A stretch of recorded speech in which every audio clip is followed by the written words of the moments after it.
వినాయకుడు వచ్చాడు. నెంబర్ ఎంత అన్నారు?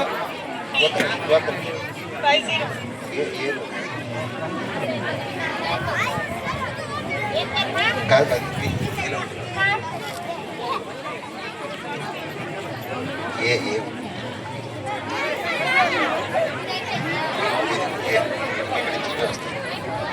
బాబు నాయనా నీ నెంబర్ ఎంత? 50. సాత్విక్ చెప్పు నాయనా. సాత్విక్ ఏం వేషం వేసావు నువ్వు?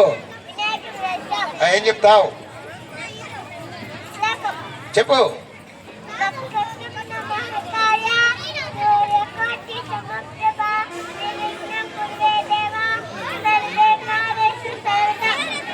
Very good. నీ ముఖం చూపించిన నాయన. అందరూ వినాయకుడికి ఒక క్లాప్స్ కొట్టండి. గట్టిగా చెప్పట్టు అందరూ. వీడి పేరేంటమ్మా? 50.